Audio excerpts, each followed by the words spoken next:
Hey, what do you say, ladies and gentlemen? Dan and I are excited to introduce our Buy Me a Coffee page. We've had a lot of listeners reach out and say, hey there, bub, we really appreciate what you do and want to support the show.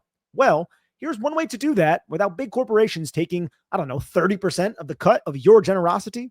Just head over to www.buymeacoffee.com/bigbluebanter and chip in if you'd like to support us directly.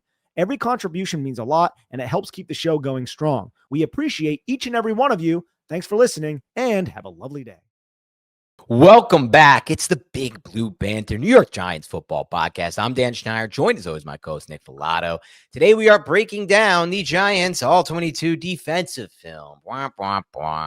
33 points in one quarter, but a dominant effort before that. So we're not going to just bury that as if nothing happened. The Giants defense played by far and away what I thought was their most complete and best game until the collapse. So we'll talk about that. I'll say this, Nick, we can get into what your thoughts are, but my first takeaway, I'm just going to go by what I tweeted because it's just how I felt after watching the All-22 film, was that it was, to me, as far as defensively goes, obviously until the fourth quarter and the 33 points, by far the best combination of physicality, stickiness and coverage, and just flying to the football that I've seen from this Giants defense the entire season, and really at any point under Shane Bowen. That was 80% of the game. And I felt like in that 80%, we saw what their upside could be as a defensive team. And then unfortunately, there's also that 20% of the game where they gave them 33 points and they lost the game. Yeah, Dan, a lot of those points were surrendered when Deonte Banks was on the field. It wasn't that he was culpable for all of it. He wasn't, but you could tell there's a different vibe. There was a different vibe when he was out there when Paulson Adebo left the game. Again, to reiterate what we said in the reaction show, a player like Paulson Adebo is indispensable. It seems like he left the field on that 3rd and 11 after covering a Cortland Sutton incomplete pass. It was like a drop, I think, by Evan Ingram. He was covering Cortland Sutton. You see him like kind of limping, and the next thing I know, Tua is on the football field. And shortly after that, they're just running outside right at number 2. And there were times where he, fit the run the way he was supposed to, but then there was the Bo Nix touchdown, and he was targeted a few other times as well. And he's just a net negative out there, unfortunately. But yeah, no, this defense it's not like they were doing anything too exotic. It was the same stuff that we have seen from them. There was cover 1 on 3rd down, sometimes, not every time. Cover 3, some cover 4, and then some inverted cover 2 on some 3rd downs as well thrown in there. Not a ton of pressure, not a ton of blitzes, but they did bring the blitzes on some key moments. I felt like the defense overall was playing well, but the Broncos offense was so out of sync. I question heavily what Sean Payton was doing from a coaching perspective.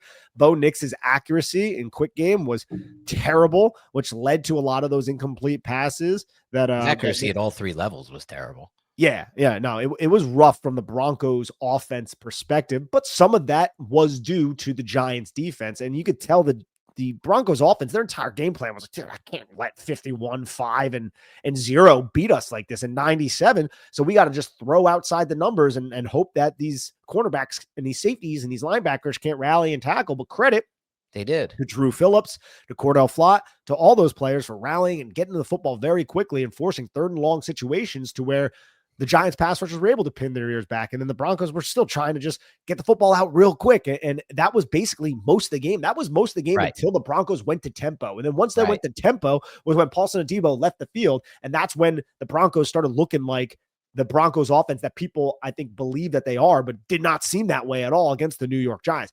Them using tempo against the Giants completely took the Giants out of sync, caught them in some disadvantageous personnel packages. And then also, they were just attacking certain players on the Giants defense, and they were able to sustain success doing that for the one quarter that they did do that. But man, what a frustrating loss. Again, we've talked so much about it, but the entire game plan, bro. Like, how many times did they just send fast 3, fast 4, and then like throw a bubble or do like, it was not all that creative offensively. And it's that's just what it was like for the year for them, really. I know. And it's a shame. It's an absolute shame the Giants found a way to lose this football game. Yeah. They were the better team, as crazy as it sounds. The Giants were better. It doesn't sound crazy, man. It's just that the Giants, like, it collapsed in an insanely epic fashion that made them look like, I guess, a worse team because they ended up losing the game. They're the better team. The Broncos offense is not good this year. And I think there's a reason why we see the same game plan from Sean Payton every week, because he's coaching around the limitations of his quarterback. I would agree with that. and I do think Bo Nix is limited. But Sean Payton, how many times is he going to put the game in Bo Nix's hand? I get that they were down, but there You're were saying we're not situations. running the ball more? Yeah, they don't run the football at all. Yeah. And then I and don't then on the think they goal, can run the dude, football, the though. goal. But dude, they were the most efficient running They team. were. Dobbins is good. And I know Ben Powers was out in this game, but is Ben Powers that vital? Like they were on the goal line for 4 plays when Dane Belton made that stop. They threw the football 3 times. Yeah. They ran it once. 3 times, yeah. And they would have got it in on that one run. I think it was Darius Alexander who ended up making a nice play. It might have been that play.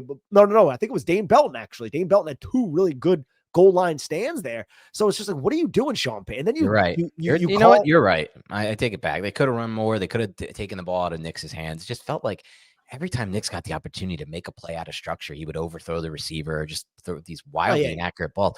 Honestly, if you look at the tape of the breakdown play, the final play where the Giants rushed 3, Dexter wasn't on the field. We had Nick Jones and Bro Braid on the field. I don't even think he was throwing to the receiver that it went to. I think he was actually throwing to the receiver. Sutton missed him, and then it just kind of fell into the hands of the other player. Was it Franklin, whoever it was? Yeah. Like, so I don't even know if he came up big in those spots. Yeah, and while we're talking just about this, I want to run this Cor'Dale Flott highlight tape because Cor'Dale Flott just he was fantastic in this game, man. He played very well. I think he surrendered 2 catches, maybe 3, but 2 of them were impactful, and he was just on the football. Just his ascendance to being I would say quality starter. Very quality. It's happened quickly, right? Because this was somebody I did not believe in going into this season at all. I'll say that. And he's proven that, hey, I was a young player and I'm still a young player, but I'm coming into myself. Oh, jeez. I'm coming into my own. I'm coming into my own right now. And all over himself. Yeah, all over. But geez, now I might have to beep that out. That's so vulgar. But even that play, I just did that on purpose right there. I started saying it and I was like, oh, I'm going to really say this. And then I was like, I gotta finish at this part, but not initially. This play again, did you do that one on purpose too? Beat that out of there. And I got to finish at this point. Are you doing? No, I didn't. Purpose? Oh my gosh. This is amazing content. Nuts, these innuendos right now. We are the weird. I don't know why this has become a thing on our pod. I blame you for this. I blame me as well. Yeah. I blame me as well. And I'm going to think about slipping another one in there. But, yeah. That's another one right there. Yeah. Does he mean it or does he not? I don't know. No. Okay. Back to football. This is a great play by Cor'Dale Flott, man. He's taking this number 1 receiver vertical, and he has his eyes. He's in cover 3, side tilt towards the sideline. He sees the 3-man route concept play, goes off of the number 1, and then sinks on the number 2, which is the corner route, and then just breaks it up. Like, that's a fantastic play by Cor'Dale Flott. I might have that in the film breakdown, so I don't need to really go over it too extensively here. But dude, from every facet, other than the Giants being the Giants, it just seemed like the Giants controlled this. The Giants were knocking passes down at the line of scrimmage. They were all over Bo Nix for much of this game. Luck box touchdown. I forgot they had a luck box touchdown too. Luck box. I have not look at this shit. Luck box in so long. That's so funny. But yeah, and that was also a great play by Cor'Dale Flott. Here's another good play by Cor'Dale Flott, but it was overthrown. So credit to him. But yeah, that's back to back. By the way, you gave him your game ball last week. Yeah, and I mean, I'm not going to bury the lead here, but he's probably going to get it again. I thought he played phenomenally in this game. I think the Giants linebackers played well. Overall, the Giants played well. Now, so what went wrong? People are probably asking. Well, I think the point is to get to, not the point, but what we're promising to do here is to get to why did this collapse? And I think everyone's looking for that. For me, Nick, everyone's looking for that scapegoat here. The one guy. Go ahead. No, you're good, man. Again, there isn't a one scapegoat. I think the Denver Broncos used up tempo and they just pressed the New York Giants and they stretched the New York Giants. And this is another one, stretch the New York Giants horizontally a lot of the times. Yeah. Big stretch horizontally. No, but like if you watch a lot of those plays, like you had the 32-yard, 32-yard. People are like, dude, these two did this again 2 days in a row, but it has to be said. These knuckleheads. No, but there were a lot of outside runs where the Giants did not contain. Right. And I felt like the Denver Broncos, and this was throughout the majority of the game, but they had more success doing it when they used tempo. They just put defenders in conflict, did not need to block them. A lot of the time it was Abdul Carter or Kayvon Thibodeau. And on the first Bo Nix rushing touchdown, Kayvon Thibodeau stepped too far towards the mesh point and got pressed too far towards that mesh point. So when Bo Nix kept it, the only player there to stop Bo Nix was Cor'Dale Flott, who was getting blocked by a wide receiver. So like that's a miss. Like, Kayvon had a few of those plays where he was the edge rusher and the Broncos attacked that edge either with a crack toss play or with some sort of down block on Kayvon Thibodeau, or they read Kayvon Thibodeau and didn't block him, and they forced him to make a decision, and then they made him pay based on the decision that he made. The Giants could not contain on the edge. That was a big problem, right? They had a really successful GH counter run as well, where the Giants did not contain it. And then you had the Bo Nix run, where Bo Nix took it outside, and Tay Banks just ran himself out of the fit and went inside of, and that was on a crack toss of Garrett Bowles, like plays like that, man, where the Giants, like, if I could narrow it down to anything, is the Giants on the edge were bad in the fourth quarter. Yep. They did not contain the outside runs, right? And it led to Which a is lot something of they've been good at lately. And there was some really good reps, and not in the fourth quarter, but in this regard, like there was a rep where Abdul Carter did an amazing job setting the edge and flushing the run back inside. There's still these great reps, more so toward the beginning of the game. But what I was going to say earlier is just like the fans and people are listening are like looking for one reason or one scapegoat, and for most people, they've circled around, boom, it's Shane Bowen. But I don't think that was the case from watching the tape. To me, it was just a combination of factors. Bowen obviously is a big one, right? Like it's not just the play where he runs, drops 8 and rushes 3 without Dexter Lawrence. It's like, and I think shout out to Bobby Skinner, he brought up a good point. It's the fact that like 80% of their plays are rush 4. And it's like every week, it's the same, like we're doing the same shit week after week, with the exception, I guess, like of somewhat of the Eagles game. But like, it's that too. We're very predictable, but it's also just like, this team doesn't have a lot of depth, and they were chested finally from a depth standpoint. They had 2 starters on defense go out. And what happens? The depth that they don't have comes back to haunt them in the secondary. Not only that, like you said, they weren't setting an edge in the fourth quarter. Well, guess what? They're playing at Mile High. The altitude is tough to play with. And they did look pretty gassed to me, honestly, toward the end of that game on some of those possessions, as they should be. They were on the field almost the entire fourth quarter at that point. Exactly. And the play prior to the Bo Nix touchdown run, the 18-yard one that Tay Banks decided to run himself out of the fit, you had a 20-yard catch and run by Evan Ingram that should have been like a 6-yard one. Right. But another reason why that happened was because the Giants, there were 3 receivers on that side of the football field, and the Giants only had 2 receivers within 8 yards of the line of scrimmage on that side of the football field. And the person responsible for Evan Ingram, which was Dane Belton, he was all the way. He was the middle of the field closed safety who had to run down, right? And Drew Phillips was still there. He beat his block to knock Evan Ingram out of bounds, but he just didn't do it. He like dogged it kind of. I think he thought he was going out of bounds, but that's I think so. I think so too. And I get it, man. The rules in the NFL, like if you hit someone out of, but you got to ensure that Evan Ingram gets out of bounds there. We're talking like, what is it? Like 2 minutes left in the game at that point, like little mistakes like that. And again, that also plays into what we were talking before about containing on the outside portions of the field. The Giants just failed outside the numbers. They failed outside the numbers from the run game. They failed outside the numbers in the second half, specifically in the fourth quarter, in the flats. That was basically what they were doing all game, was just trying to attack the flats, and the Giants rose to the occasion. But when the chips fell, man, or whatever the saying is for poker, I don't really know anything about that, but the Giants could not execute that in the fourth quarter when they were really starting to reel, because Denver was really pressing on them, and the momentum was fully on the Broncos side. What's up, bub? Let's be honest. How many of us have that doctor's appointment we've been putting off? You know, the one you meant to make, but just never got around to? I'm sick right now, and that's why I'm happy that ZocDoc is around. ZocDoc is a free app and website that makes booking doctor's appointments quick and easy. Whether it's primary care, dental health, mental health, or urgent care, ZocDoc has you covered with over 100,000 in-network doctors. You can search by specialty, insurance, location, and even availability. So if you've been meaning to get checked out or have a visit that's overdue, ZocDoc helps you find and book the right doctor for you right now. And the best part, you can see appointment slots and book instantly, often in the same day or within 24 to 72 hours. That's convenient. You don't have to wait weeks anymore. Plus, you can filter for specific preferences, like if you want a doctor who speaks your language or has hours that fit your schedule. So stop putting it off, ladies and gentlemen. Go to ZocDoc.com/banter to find and instantly book a top-rated doctor today. That's ZocDoc.com/banter. Again, Zulu, Oscar, Charlie, Delta, Oscar, Charlie.com/banter. Don't wait for a problem to get worse. That's never a good thing.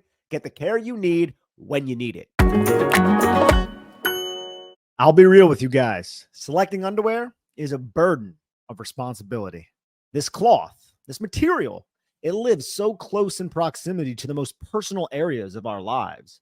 And that's why you need to find underwear that actually fits well, that is comfortable, that treats you with the respect that you deserve. And that's exactly how I felt when I discovered Skims.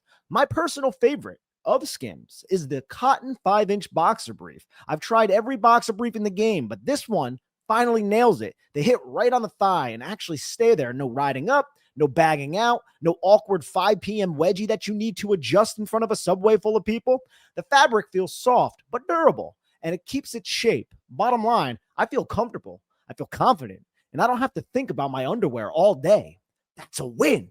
If you've been sleeping on Skims Men, it's time to check them out. Shop Skims Men's at skims.com and let them know we sent you. After you place your order, select podcast in the survey and pick our show in the drop-down menu that follows. Yeah, there's no doubt about it. There's no denying it. And you know, these are all parts of the reason why they lost. They lost also because, like you mentioned, Broncos went to tempo, and the Giants did not do a good job when they went to tempo. They were much better when the Broncos were just running their normal offense at a slower pace. That happens a lot in the NFL, by the way. You always hear people asking, analysts or coaches, like, why don't you always run tempo? Well, there's a reason you can't run it all game, obviously. But, when they did run it, they found success against the Giants. There's a lot of factors why the Giants lost this game. And the Giants also, look, one-on-one situations. They were the beneficiary of winning a lot of those until the momentum was on Denver's side. And then you had the long, 30-something yard pass on 3rd and 8 or whatever it was to Cortland Sutton, where Drew Phillips, just no ball skills at all. And then at the end of the game,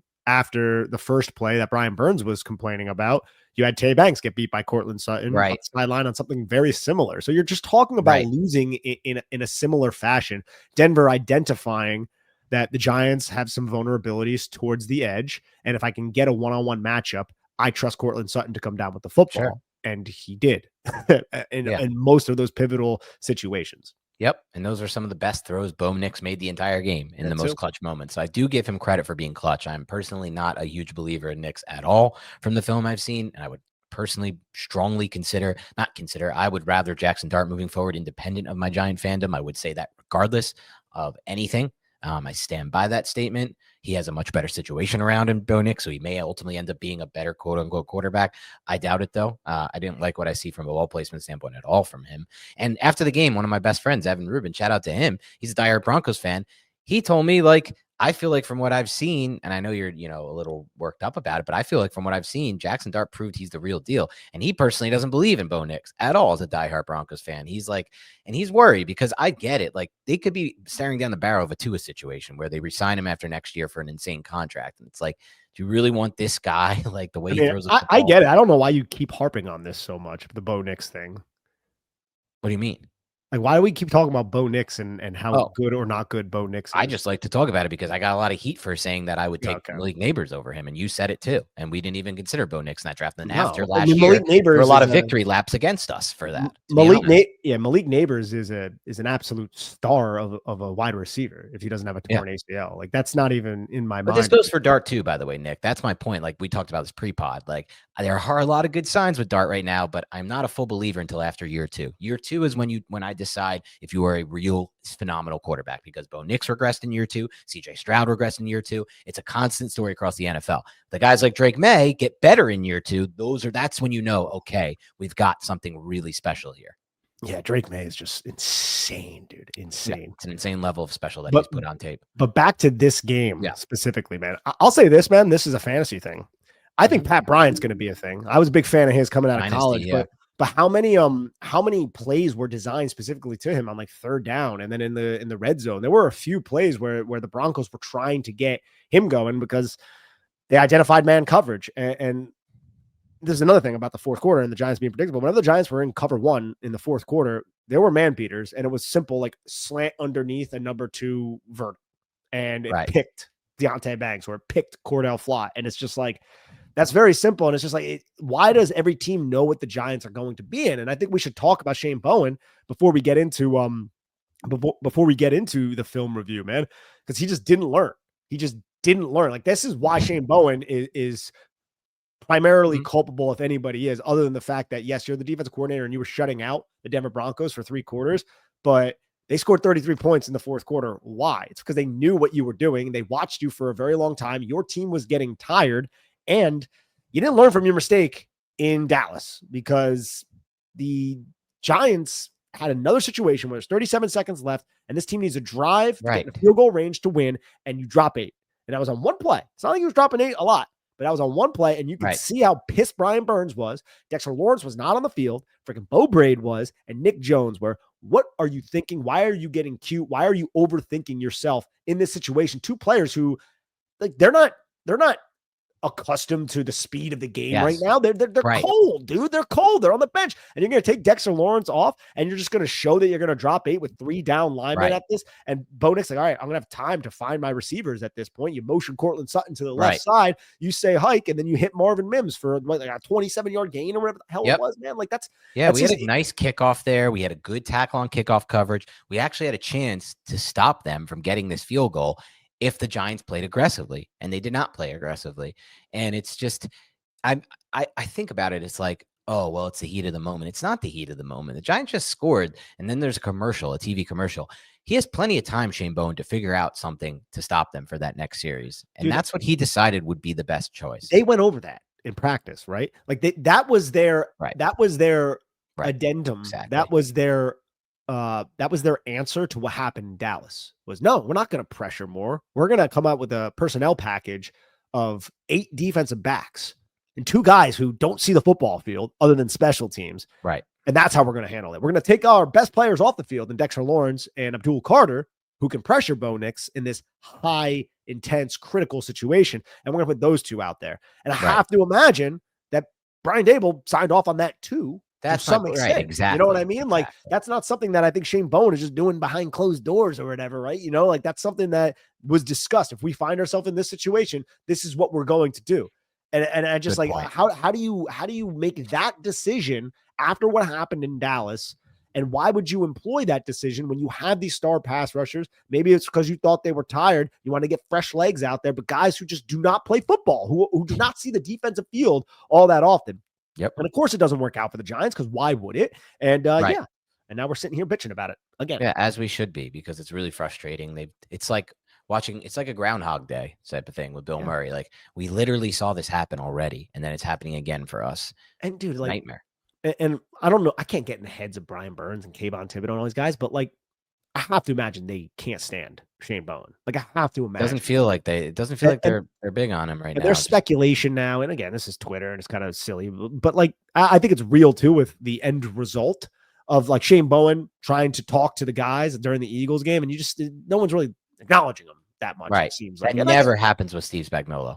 Just for an example, right? Like, they love Steve Spagnuolo. They brought shirts that say they love Steve Spagnuolo. They are engaged with him on the sideline at all times. They love playing for Spagnuolo. How could you love playing for a coach who's going to rush 4 80% of the time and then drop 8 in the biggest play? Nobody wants to play for that shit. Yeah, exactly. And the comments after last week's game, look, the Giants were high, right? The Giants were high. Yeah. They won an epic game, so they're going to come out with positive comments. But their positive comments weren't like, "Oh, what a great game!" It was, "Hey, he listened to us," because he has to listen to us because his way sucks. So that's what, like, that's the way I interpret that situation, right? And then after a game like this, that only compounds that feeling. Like, I'm telling you, man, like it has to be toxic there right now. It's got to be, and that sucks for us too. But like, we're wasting so much, man. We're wasting a team that actually has talent on both sides of the ball, and a quarterback playing out of his mind for a rookie, and yet a 2-5 record to show for it, which he doesn't deserve. He's what now, 2-2? Jackson Dart, that's undeserved. He's played well enough to be 4-0 right now, and damn well should be 4-0 as a starter in the New York Giants in his rookie season. And we'd be talking about historic trends regarding that, but things like this have happened. And look, they're not going to solve this Shane Bowen problem this year. You fire him, maybe we get lucky and the interim does an insane job. That's so unlikely. Also, I'm not even sold. Like, this is speculation by some. If there's some speculation that Daboll doesn't want to fire Bowen because he can use him as a scapegoat at the end of the year when he goes to Mara and rallies and, lobbies for his job. I don't know if I totally believe that. It's like, we have a lot of this shit go down when you're a team like this. Yeah. But, I mean, think about it from any operation standpoint, you've worked a job. When someone gets fired, that burden of responsibility now falls on someone else. Yeah. You're basically a man short now Yes. in the room, and Dable's going to have to now exert a ton of energy overseeing this young coach who's like, there's a ton that goes into that. So I understand why Right. you don't. That is completely independent from the fact that he deserves to not be here. Correct. Like he doesn't deserve to be the defensive coordinator. He shouldn't have been the defensive coordinator when the Giants hired him. The Giants only hired him because their other 4 or 5 options they all pursued other options because And they didn't do a good job of casting a wide net because there's plenty of people. I don't want to hear it from people. Nobody wants to be a coach for this lame duck coach. I don't want to hear it. There's 32 defensive coordinator jobs in the NFL, and there are thousands of qualified people out there who don't have that job right now. If they had cast a wide net, they could have found someone. Jim Leonard, for God's sake, would be running this defense like a madman right now. I think the Giants would be literally, what are we, 2-5? I think the Giants would be at minimum 4-3 with Jim Leonard as defensive coordinator. At minimum 4-3. We said it after the Saints game. Probably 5-2. It stands true. We said it after the New Orleans game, and it stands true. This defensive coordinator is significantly hamstringing the biggest strength on the New York Giants, which is the pass rush. Yep. Doesn't mean they're not going to win some matchups and dictate the games because they're so damn talented. But this defensive coordinator is a massive problem. We all know that. And it's unfortunate that we're probably going to have to sit here and stew in that for the rest of the season, or at least until the Giants are out of playoff contention mathematically. Yeah, sadly. And we'll see what happens on that front. All right, let's get into some plays here. Yeah, here we go. All right. First play I want to go over. We have a little bit of the second play of the game, I believe. 2nd and 10, or second play of for the Broncos offense, I should say. 2nd and 10, Darius Muasau. You have a cover 3. Darius Muasau is just going to work over the slant very quickly and help dislodge the football. Now, this is what I was mentioning a little bit earlier. This is a good play by Darius Muasau to be in the area code and the orbit of Cortland Sutton, but this is a bad pass by Bo Nix. This is a high pass, and it forces Cortland Sutton to expose his ribs, and then he takes a shot from Darius Muasau, but it ends up going incomplete. It's no knock on Muasau. Muasau did what he had to do, but the quarterback is not maximizing the completion of this throw here, throwing it to where he did. Yeah, it's not a good throw at all. So it ends up just being a little bit off target, and it ends up falling incomplete. But I wanted to bring this up because I wanted to talk about Darius Muasau, just because like Micah McFadden, he's injured. We haven't seen him all season, basically. So I think Muasau's played relatively well since he's relieved Micah McFadden. And the Giants have this decision now. It's like, do you pay a guy like Micah McFadden, or do you just allow the draft pick that you selected out of UCLA on day 3 to just be that player now? Good point. And there's a lot of decisions like that one they're going to have this offseason. Cor'Dale Flott, right? That's a big one that I personally want to pay. You need to see if they do. What'd you say? You need to sign Flott. Who the hell else do you have? And I don't think Flott's going to break the bank either. I think he's going to earn a good paycheck, but I don't think there's like a bunch of people around the NFL who are clamoring to get Cor'Dale Flott. His best option might be to come back to New York. Yeah, he's a clear resign. Kayvon, they could make him go through the rookie year final deal option, or they could resign him. That one they may have some flexibility on.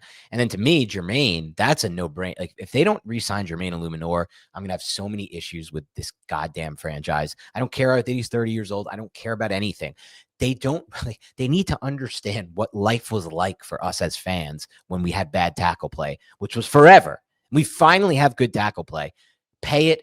I don't care even if the decision ends up looking bad and Jermaine regresses, I'm still for the decision, because at the time that they sign him, he will be putting together tackle tape that we haven't seen from this position in years. And you cannot just assume Marcus Bowe will replace him and be great. You cannot just assume that.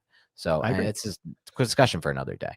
But on the front, you said, by the way, real quick, I do think that's a very good point on the McFadden Muasau point. I do like parts of McFadden's game, but I don't think he's totally looked irreplaceable this far this year with Muasau playing his snaps. I agree. I think McFadden is an asset going forward over a player like Darius Muasau. I think they're both, okay in coverage. I think they're both cerebrally advanced players, but I haven't seen a massive drawback because McFadden and Muasau both had mistakes in the past. But here's a 3rd and 10. Giants run an inverted cover 2. You can see it's a middle of the field close look pre-snap. They're going to drop Cor'Dale Flott and Paulson Adebo to deep half.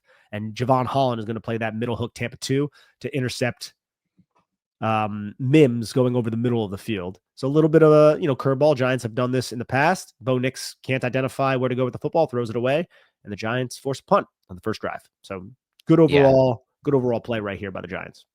flushing him out of the pocket. Another example of just a really poor throw from Bo Nix. Isn't even able to come close to locating this pass. Yeah, he's just throwing it away at that point. Here's a 2nd and 8. You have Cor'Dale Yes, Flott. yeah. I mean, he could actually hit the receiver though. If he's, you know what I mean? Good. Like, Yeah, no, of course. and I know I'm harping hard on Nix, but I this is for the people who came at me about Neighbors over Nix. Yeah, no, and I apologize for that because people have made the comment, Dan, don't focus on this stuff. Dan, who cares? You're right. You're right. You're right. I apologize. Let's move on. You're just they are right. They are right. All right. So here we have, this is it's going to end up being a 4x1 with the running back going in that direction. Little dump off flare pass to RJ Harvey and Cor'Dale Flott. There's 3 blockers. Yep. Cor'Dale, and again, the Giants, I want to say this before I really run the play. The Giants, look, dude, they were of high quality around the line of scrimmage. They played well. Yes. But the blockers kind of sucked. Like of Denver. Denver was whiffing on some blocks. Especially considering this is like their whole offense, and this is what they've done in practice and execute and, repped out all year. You would assume they'd be better at it. Yeah, Cor'Dale Flott just runs right past Pat Bryant. Bye. This is all they do. Yeah, and then just makes the tackle for a big loss too, right? Like this is an excellent play reaction by Cor'Dale Flott. This was most of the passing attack early on by the Denver Broncos, by the way. Just, let's run this guy over here and try to dump it off to him. It just never really worked out until it did. And here we have a deep pass on 1st and 10 with 5:58 left in the second quarter. This is after that 4th and 3 conversion where Bo Nix just kept the football. You have a Mills concept out of shotgun where the Mills concept is a deep post with a deep in route. And you could see that this is exactly what the Denver Broncos wanted against the Giants cover 4 look.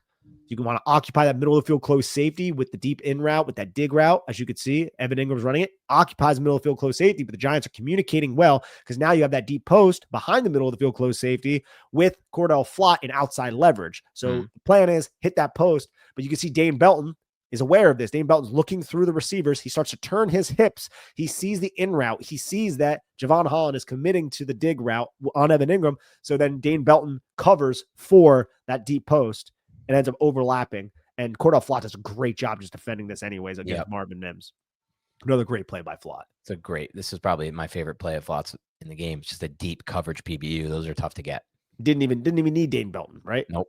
Yeah. And he actually can locate the football. It's like the only Giants cornerback who seemingly can do that. And also, man, Roy Robertson Harris had 2 plays like this in the game where it's like, I think he might have, like, with today's rules, I'm surprised he didn't get called. He does an excellent job here. You're talking about. Yeah. He had a great game regardless, but Roy Robertson Harris does a great job. This is probably why he didn't get called, not landing on. We'll watch him deliver that hit and then fall to the side. That's a great job by Roy Robertson Harris. But in today's NFL, I'm surprised that is a tad late. Yeah. It's a tad late, That's a shot, though. Nix was taking hits in this game, dude. All right. Here's Dane Belton appreciation on 2 plays. This is when they got down to the goal line. Giants kept them out here. This is a mass. If the Giants won, we would be pointing to this as one of the massive plays. Here's a 1st down one. Dane Belton just goes right in and sticks him, holds him up. Roy Robertson Harris cleans it up along with Bobby Okereke. And then here's that little bubble screen to Cortland Sutton. Just a massive hit by Dane Belton on 4th down. Yeah, it's just a cool hit. Yeah. Oof. That's a tone-setting play right there by the New York Giants. Here we have a 2nd and 14. This is the sack at the end of the first half where Brian Burns we've seen how many sacks like this? I think 2 sacks like this, 3 sacks around. Yep. I guess it's 3rd. Yeah. Just a little TE with Kayvon Thibodeau. Kayvon Thibodeau does a good job gaining depth, pressing into the inside shoulder of the tackle while also dragging the guard. I'm wondering if he held the guard there. No, it doesn't look like he did, but Brian Burns just capitalized. And Burns is so smooth on those as the looper inside. Yes. Getting that sack, getting the football, and in the half. All right, here's just a massive play by Paulson Adebo against the counter run that saved what could have been a massive run by Denver. It's quarter 3, 13:38, beginning of the quarter, 2nd and 10.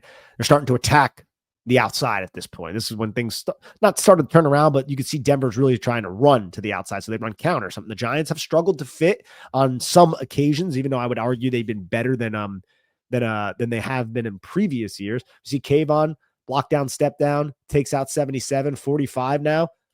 It's 45 and then a lead blocker because Brian Burns because Bobby Okereke gets tripped up, and Adebo just does a good job going low and hitting 45, the fullback, right into J.K. Dobbins to force this. Because if it wasn't for that, 11 Troy Franklin might block Tyler Newman, and that could be a big run for J.K. Dobbins if Belton couldn't close that angle down. Great point. Yeah, it was a big tackle saving from potentially like 25-plus yard run. Yeah, and another reason why I brought that up is because I just don't think I just don't know if Deonte Banks is making that play. And by I don't know, I know he is not. Yeah. Here's a 3rd and 5. I thought like Cor'Dale Flott at the bottom of the screen does a great job handling this double move against Cortland Sutton. You can see it here. Good, smooth double move. Eats into the leverage. Watch, boop, stays right on top. Good redirection. Doesn't overcommit. Ball ends up not being accurate, to Dan's point. And yeah, just good job handling it, though. It's not Cortland Sutton. It's actually 11, Franklin. Another overthrow. Yep, another overthrow. And here we're going to get this is when we started seeing tempo. All right. Tempo. So this is 125 left in the 3rd quarter. It's a 1st and 10. We have Deonte Banks at the top of the screen. You can see the ref puts the football down, he jogs off. And I just don't know what Banks is doing with his leverage here, because this is cover 3, and Banks is the deep 3rd to the field side, and he just allows Cortland Sutton to eat him so far inward. But it's like, why are you have safety help on the inside? You have safety help on the inside. Why are you playing it that tight, man? Like, what are you doing? It's really frustrating. And not only is he tight, but he's also high. So he's playing above and tight, and allows Cortland Sutton to do exactly what he did, where he just puts his foot in the ground and then sinks underneath the curl flat defender. And this is one of the best throws that Bo Nix made all game. Definitely. And it made this is a big play, right at Cor'Dale Flott. You have Dexter Lawrence with the pressure. That's a good throw. And yeah, very good throw. The leverage was off there by Banks. And here we have Banks. This is I think that's the next play. Didn't look like the Giants were set before the snap. Or 2 plays. And Banks is the outside player. And look, he forced it inside. He just takes the kick out, and then no one else was there. Outside run, 32-yard gain by J.K. Dobbins. And there is no really end man on the line of scrimmage. The end man on the line of scrimmage right here is DJ Davidson. And then you have linebacker Abdul Carter, who would technically be that end man on the line of scrimmage, but he's like 3 yards off the ball. He gets cracked by Cortland Sutton, and there's no one else. There was some kind of miscommunication, again, with the tempo for the New York Giants. And look at the Giants too, man. The Giants have the strong side. You have a double Y set, and you have 2 guys over those double Ys, but you have the boundary side with 46, a fullback, offset to the weak side. So it's a weak eye formation, and they just abuse the Giants from a formation. There's really not the Giants because they didn't have the bodies to. It's just a dumb alignment by the New York Giants. It's being a 32-yard game. It's caught them off guard. Here's that excellent tipped touchdown pass. Cor'Dale Flott does a great job earning a PB, what should have been a PBU here. I don't know if he's going to get credit for it, but he knocks it away from Sutton. That's another example, man. That ball tipped up in the air like that. You see so many times 3 defenders in the area. We come up with an interception. Instead, it's a touchdown for the other team. And not only is that a touchdown, the ball being tipped was better than any throw Bo Nix could have ever made. Oh, yeah. like that ball being tipped, that land, like, look at where it lands, ladies and gentlemen. That shit lands perfectly for Troy Franklin, right behind Deonte Banks. 3 defenders, yeah. He's not in terrible coverage with Drew Phillips and Brian Burns. That's the New York Giants right there. I'm so surprised the Giants got their own of this too, but that is just crazy. All it did was offset that one, Yeah, both for touchdowns. Here's a 21-yard gain by Bo Nix on the ground, 6:35 left, 1st and 10. And I don't know what Victor Dimukeji is doing here. I didn't think he played terribly in this game, but he has contained. I'm surprised how much he did play, considering. Yeah. He had contained, and he went inside. He goes inside, and Bo Nix like, all right, what the hell? And the Giants just not in a position right now in man coverage to make a play there. It's a 21-yard gain. This is after that Drew Phillips 4th and 3 DPI and the Evan Ingram catch that went. I didn't include those plays, but there was a 3rd and I think 11, and it was a quick dump off to Evan Ingram who picked up like 9 yards because the Giants, every defender was at the sticks. And it's like, what are we doing? Like, that uber conservative way of playing is what bites this Giants defense in the ass so frequently. And then you do it again at the end of the game. And this is why Shane Bowen he's in so far over his head as a defensive coordinator, dude. Like, playing the sticks consistently, I get it to some degree, but when has it worked for the Giants? Not for us, right? Like, I don't get it. Like, just play up on this quarterback, man. This guy wasn't making accurate throws all game. Push up, press up on him. Put your guys around the line of scrimmage. Challenge him. And then Ingram, dude, like that was a 3rd and 11, and he catches the football and he takes it 9 Right. yards or 8 yards to get into a 4th and 3 situation, and that's when Drew Phillips took that DPI that set up this. Like any of these things, if the Giants played it a little bit differently, the game is over. The Giants win this game, but they all went against the Giants, and the Giants were shooting themselves in the foot. Like, look how hard it is for these Giants D-base to come down. Like, there's so much space. This is for no good reason. Like, this. Don't worry about getting burned over the top by a quarterback who hasn't thrown one accurate ball 20-plus yards. He's went to this game, Nick, 4 of 20, Bo Nix, on 20-plus yard air throws. That should be part of your game plan. You should, as a coach, be understanding that and game planning around the players that you're facing. If you're facing a quarterback who's 4 of 20 on 20-plus yard throws, despite having a top 7 offensive line, then you need to just press up on him all game and challenge him to throw downfield. Yeah, this is a cover 0 look, though. And the Giants, when they align in cover 0, it's not tight, right? Like it's not tight cover 0, right? Yeah. Well, yeah, no, it's off cover 0. Everyone blitzes. There's no safety because Dane Belton's responsible for Evan Ingram, and Nix quickly identifies this. So look, he catches the football and he just throws it. You have 2 stalk blockers now to Evan Ingram. Right. And then Drew Phillips can't get you out of bounds. Tay Banks, I mean, come on. Of course, he's not going to be able to keep you out of bounds. At least he has outside contain on this one, right? Because he's pushed out of bounds basically by the wide receiver, Troy Franklin. And then Belton makes all that space for them. I know. This is a team that wasn't able to throw the ball vertically all game, and you're allowing that much space on a horizontal throw. That will never make sense to me. It just never will. Denver just abusing the Giants laterally, and here we go again. Right. Bo Nix rushing touchdown, and this is the one play, this crack toss. Tay Banks is just like, I don't want contact there. He just really literally looks like he doesn't want contact there. What are you doing, Tay Banks, right? And then Kayvon Thibodeau gets blocked down by Cortland Sutton, and then it's just an well-executed crack toss. The linebackers are blocked out. Excellent execution by Denver, if we're gonna call a spade here. This is very well executed by the Denver Broncos. You can see Mike McGlinchey as the backside tackle is looking to uproot the hell out of Dane Belton. Wow. You know what I mean? Like it's just like he's come over blood on Belton there. Look at him move. Like imagine being Dane Belton on this, man. Dane Belton's like, all right, I'm the safety. If it's an outside run, I'll cut off the angle. And then he sees a 305-pound backside tackle climb. He's like, dude, don't you have someone else to block? Like, what are you doing? Like, get away from me. And he gets knocked on his ass, Dane Belton. And then it's just, if Tay Banks gets outside of Garrett Bowles, I know you're gonna take a hit, Tay Banks, because this is football and it's violent. One of these linebackers is making the tackle on Bo Nix, and the clock is going to continue its tick. Right. But instead, freaking Tay Banks tries to jump inside because he doesn't want to take on that freaking contact. He's like, well, maybe Bo Nix will go inside. He looks like he might be.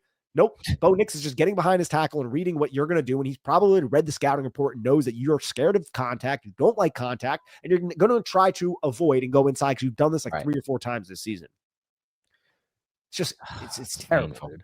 It really is, man. It really sucks is. What's become of Deonte Banks. I mean, within that class, a player who I loved, and I know you love too, out of Michigan, DJ Turner looks awesome. Yeah. No, I mean, there's plenty of players who have been good in that class, but DJ Turner looks awesome. He's physical, he's competitive, he's undersized. That's the only reason he dropped in the draft. But think about it. I just have a question for you because I'm curious about this. So I remember being insanely high on DJ Turner. I have it all throughout my Twitter. Like he's my guy in that class. I think the only knock on him was his size, but I want to ask you this. I think he had injuries too in college as well. Injuries. He had injuries too. That was part of the profile as well. The size and the injuries. But the size, a lot of people were like, this guy will have to be a nickel in the NFL, which he's not. And you kind of knew it by watching the tape. Thinking back to the tape of Michigan, you watched that year on defense, and then the tape of Maryland on defense. Did you think that Banks was anywhere near as sticky in coverage overall as DJ Turner? I think so. Yeah. I mean, I thought he was sticky in coverage. And again, the Marvin Harrison Jr. game is one that we like to point to a lot. The thing, the issues with Tay Banks were all ball skill related a lot of the time. Like we never really had a. I didn't think he was bad in coverage, but I just thought when I watched DJ Turner, man, that was like watching a guy who was eliminating people from coverage and off coverage too. He would click and close. I was to me, that looked more of what it looked like watching Surtain and some of these really good corners. I don't know if I had that impression again. Yeah, I was very high on him, so I might be. I loved. I'm not sure if DJ Turner was one of my guys. I like Tay Banks a lot though too. I did. I did too. I like Banks. I'm not saying I didn't. Yeah. I loved Banks because I liked his upside and his size and some of the things he could grow into. But again, like this is like some of the limit. And again, we're going to miss on prospects. It's the way it is. But there are limitations to what we do. Is we don't have these. We don't have any conversations with these guys. We have no insight on who they are, what their work ethic is, all that kind of stuff is stuff that it's all we have is the tape. But I will say, like when Tay Banks had his opening press conference, I was like, Yeah, we talked about that off pod. You know, it's not. It wasn't what you're looking for, obviously. But that's on the Giants. They need to do a better job of vetting these people that they bring in, Tony and Banks and these guys that haven't worked out, that have a lot of talent.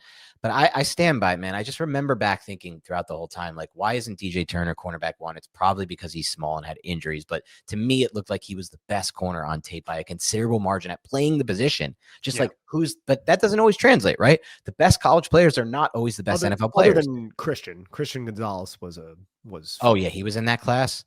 Oh no, he definitely didn't have him over Christian Gonzalez. I loved Christian Gonzalez in that class, but we were never going to get him at our pick anyway. We almost did. Weirdly, we almost did. He fell to 21, right? Man, which was crazy. And can you imagine that, right? Joe Shane trades one pick to get Banks, right? Imagine if he had the foresight to trade a little bit more. He would have had to give up like a day 2 pick. We don't care about now, or we would have cared, but give up a day 2 pick. Then he could go to 20 and get Christian Gonzalez. What would I think it was 16 or 17. Okay, yeah, it wasn't 21. Yeah, it would have had to been a big trade down. Remember that draft class was weird, where like some of those corners fell. Emmanuel Forbes, who I also liked, and I'll put egg on my face for that. I guess his skinny nature definitely has worked against him as a professional. Albeit it seems like he's doing a little bit better with the Rams. At least he's playing over there. But the Giants had a lot of interest in wide receivers in that class. And we were tentative with that. Like we were like, yeah, we like Jordan Addison, but we did not want Quentin Johnston. And then you had Zay Flowers who also went. They went, I think, back to back. Flowers.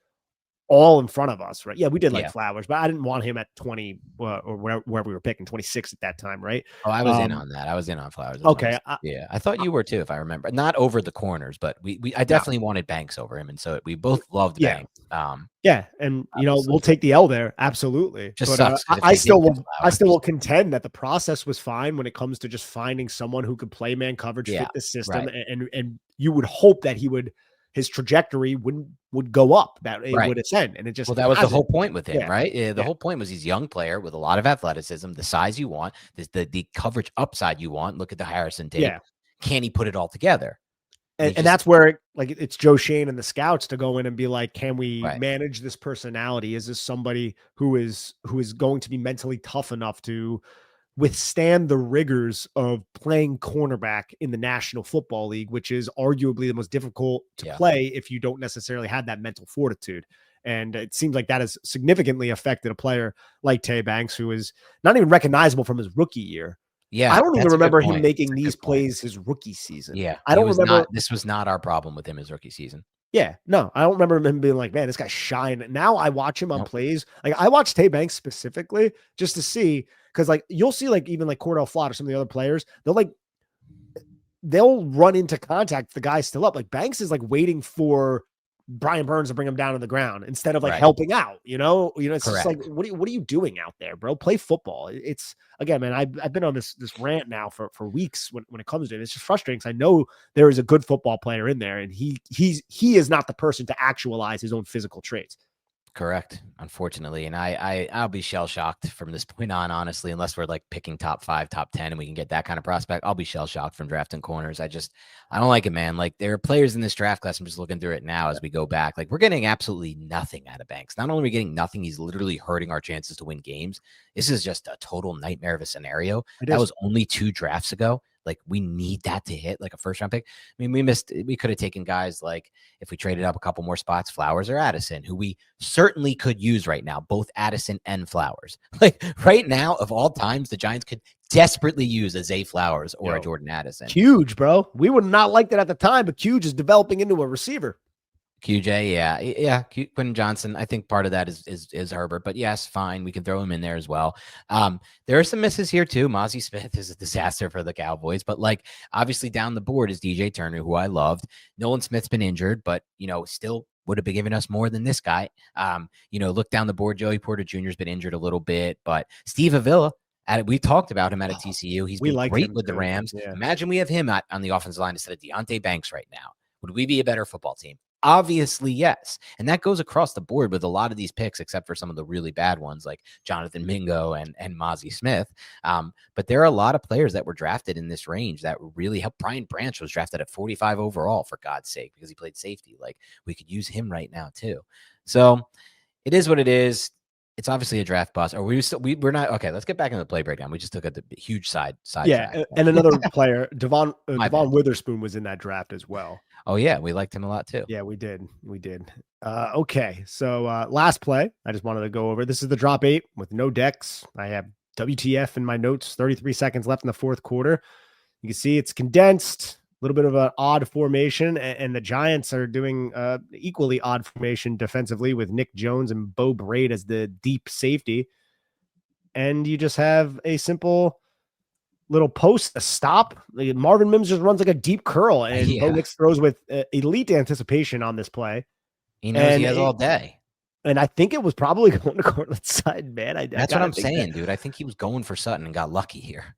Yeah, it's and dude, there's so many giant. Like, I don't even know what who's that, Newbin? Like, Newbin allows Mims to run past him, and he's just point of this coverage. He's sinking under Cortland Sutton.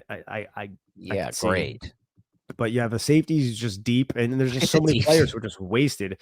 And of course, it's completed, because why would it not be, right? And there's no pressure. You're not dictating. You take 3 of those guys back there, and you just put them on the line of scrimmage. You either blitz them all, or you sim a couple of them, and you get one of these offensive linemen to block nobody. He's speeding up and heating up Nix, and he's just not going to have time to make this throw. It's kind of crazy because Cortland Sutton almost knocks his football away. Yeah, which would have been awesome for us. I know, and this is thrown like elite anticipation by Bo Nix. It was like he threw it like a second and a half after. Like, this is actually a pretty elite play by Bo Nix if it was going to Marvin Mims, which I am not convinced that it was. He's got all day to step into that. Look at him. He's just dilly-dallying back there. Here's my hitches. Now I'll just hitch 4 times and throw the ball. I'm just going to throw the football right into where it needs to be, and it's going to go because this is the New York Giants. This is so idiotic, this defense. This is just so freaking idiotic. Yeah. Conceptually speaking. Imagine if the Giants had this like pass rusher who was just really big and physical that they could put on the inside, who could push the pocket and not allow Bo Nix to take 3 hitches into a throw. Wouldn't that be so cool if they had that kind of pass rusher on their roster? Oh gosh, that'd be crazy. Yeah. It's crappy, man. It's crappy. I don't know how you make that mistake after what happened in Dallas and after you got chastised for what happened in Dallas. No. But here we are. It is insanity. They keep making the same mistakes and keep expecting the same results. It's not happening. And under different circumstances, there's no way Shane Bowen is still employed. I think you've exhausted all of your ability if you're Brian Dable to fire and bring in new coaches. If I'm a coach, I don't know what coach would want to go in and be the defensive coordinator for Brian Dable if he's given another year and Shane Bowen is fired after this season, unless it's an up and coming coach, unless it's you got to think outside the box. That's what it's going to have to be. The Giants are going to have to get creative. They're not getting like a Vic Fangio type of guy in that situation. Obviously, you get creative with it. Exactly. Yeah. It's a crappy situation to be in. None of us are surprised on this podcast. Like, we did not like the Shane Bowen hiring. I think it was strange. I think it was weird. And I think he was like the 4th or 5th option for this regime. Sure. The Hard Knocks thing was funny with the entire situation. But Dan, this is the nightmare that Giant fans find themselves in, is where they have a talented defense, but a very unimaginative and uncreative defensive coordinator who continues to hamstring them, and an epic collapse of 33 points in the fourth quarter. Yep, you nailed it there, Nick. And it's sickening because they should have won this football game. In my mind, they should be a 4-3 team right now at worst, honestly. Not at worst, but overall. Honestly, at worst. They should have won the Saints, Cowboys, and this game with not Bowen as coordinator, if they had a good coordinator. And then with the Saints game, it's just don't do 5-2, man. That would have been 5-2. If they won those games. And it's not like we're just talking out of our ass. Like, they legitimately have reasons to have won those games. Now, they got lucky at times against the Chargers. Like, it could go both ways, but at the very least, 4 wins is more than capable. Yes, and I want to acknowledge that because it's important, right? Like, Dan and I understand that some of the wins that they have could maybe not have gone their way. Right. 3 of these losses are historic losses for the New York Giants. Right. You got a quarterback throw for 450 yards and lose. That has not happened, I don't think, right? Like what were the odds? Both times these teams got the ball back, like we had game-winning drives, like game-winning offensive touchdowns, and the teams got the ball back with under 27 seconds and won. Yeah, 5 turnovers against the Saints, How right? is that even possible? 5 turnovers, and they found a way to keep that so competitive, and they Team, almost won man. that football game, bro. And then this one where it's just 33 points that you allowed, and you scored 2 touchdowns in the fourth quarter, Yeah. and you still found a way to lose Yep. the game, even though you had an 18-point lead once the comeback started, bro. So it's inexcusable. You can't help but blame the coaching staff, even though there are positives to take away, as we went over on the offensive podcast. But this lays at the feet of Brian Dable, and I'm just getting tired of seeing Brian Dable up there being like, oh, got to get to the tape, got to do this. But what else are you going to do at this point? I know. All right, let's get to some superlatives here. Unheralded player of the game for you. Yeah, I went with Roy Robertson Harris. Roy Robertson Harris I was like that. making plays in the run game. He was getting some pressures, had 2 quarterback hits. Both were possibly, should have been a penalty. The one definitely should have been a penalty. It was on the goal line, and he lunged into Bo Nix with his helmet and cracked him right underneath the chin. And I was like, oh, that's got to be flagged, and it That's gotta wasn't. get And I was like, flagged. Nope. All ooh. right, we'll Yeah, take I it. was like, okay. But yeah, since it wasn't, we're going with Roy Robertson Harris. I went with Dane Belton, put into a Yeah. different role here, forced to play more snaps than he's used to, and made some really big plays that you went over in your film breakdown. Highest effort player for you? Brian Burns still. Brian Burns everywhere. It could have went for Bobby Okereke. I thought Bobby Okereke I agree. I went with Flott. I feel like Flott also was insane effort to come down in the run game and some of those plays he made in the pass game. Also because for me, best player on tape is Brian Burns. And, I thought when I watched the tape, I felt like it was confirmed. And I felt even stronger about this when I watched Brian Baldinger do a breakdown of Burns. And it's like, dude, the attention the Broncos paid him in the second half, sometimes like chip block and then 2 guys to block him, sometimes three offensive linemen or 3 offensive players to handle Brian Burns. It's insane that he was able to get 2 sacks in this game, honestly. It's a travesty that the Giants only have 2 wins right now with this defense and with the excitement that Cam Scadaboo and Jackson Dart are providing to the production that they're providing. And the production. It's a travesty. And it has, and like the coaching staff has to be culpable for this travesty going on. My best player overall was Cor'Dale Flott. Second week in a row, I think, too, that is your second week in a row. And he is definitely belonging there. Like it was Burns or Flott for me. Players you expected to see more from in this game. I'm going to go Kayvon Thibodeau on this one. I think that's fair. He had a really tough matchup, I thought. Bowles and McGlinchey are really good. It's not necessarily the fact that he just wasn't getting pressures. I can stand that, but he was the conflict defender on a few of these runs, and he was the end man on the line of scrimmage on a few of these outside runs, and they were running it at his side. And I think he's a good run defender overall, and he had a few good plays against Mike McGlinchey, who's a very quality starting tackle in the league. But, I expect to see more from him because I think he is that guy at this point. Yeah. And then there's another player that I think you'll probably bring up, but if you don't, I'm definitely going to mention him. I didn't really have anyone that really stood out for me in this. I ended up putting Drew. Oh, Drew Phillips. Yeah, that's a good one. That's a very good one. He did not have a good game. And this is like the 3rd time we've said that this year. Bad not as good a year for him so far. Yeah, he's still great around the line of scrimmage, but just in coverage, he's not. He is good around the line of scrimmage, bro. Yeah. It's like everyone we've had play this role. Darnay Holmes, right? Like Grant Haley, like anyone we've had through our time covering this has been pretty good around the line of scrimmage. It's probably how they earned the role in the first place. So it's got to be more than that. I think that's fair. I was going to go with, just from my standpoint, like I still am waiting to see a dominant performance from Dexter Lawrence, to be quite honest, just because I got used to him. The past 2 years of film, he was the number 1 player. 80% of the time we did this, he was our best player on film. I don't think he's won it once this year from us yet. So it's something, that's something to be said. Yeah, absolutely. Pass rushing, I felt like was hard because of the game. They're just running quick games around the line of scrimmage. So I wanted to give them an above average grade, so I went with 5.8. I just went with like a 4.8 here because I agree the quick game kind of limits it, but there were a lot of wins, I thought, for McGlinchey and Bowles in pass protection. That's fair. That's fair, man. They're good tackles, by the way. McGlinchey played good in this game. Run and pass pro. Run defense, 1 through 10. Yeah, I went with 4.2 here. They didn't really run the football that much. Very odd offensive approach from Sean Payton.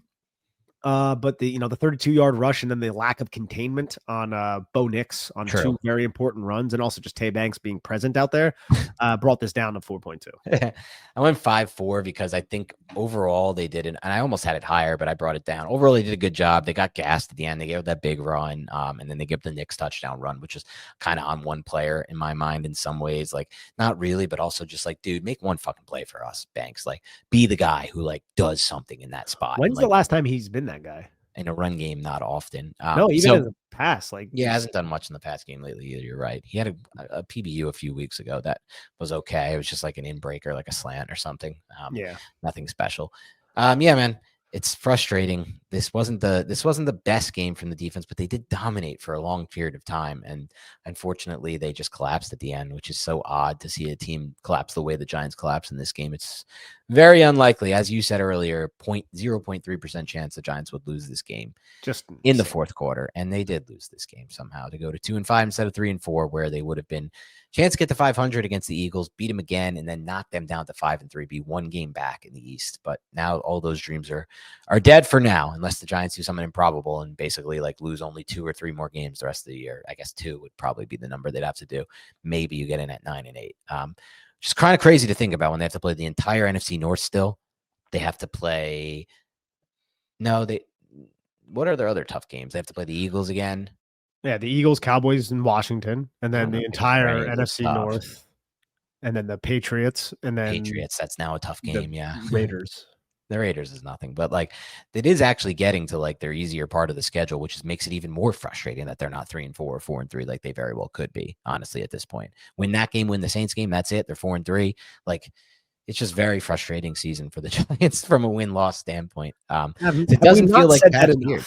Have we not? It just doesn't feel like past years. I think that's the frustrating part for me, Nick. Like past years, they were hopeless on offense. They really were. So it's like, yeah, they're 1-6 or 2-5, but I don't actually feel like they could be any better. And I don't care almost to an extent of like, it's not like we lost a game, we could have won, whatever. Where are they going? This year, they have excitement on offense. They have 2 rookies playing out of their mind, and the offensive line is playing well in pass protection, and they're still 2-5. So it's just like, it is what it is, man. All right. Thank you so much for listening to Big Blue Banter Podcast. Please hit the like button. Please comment. Please download. Please rate and subscribe.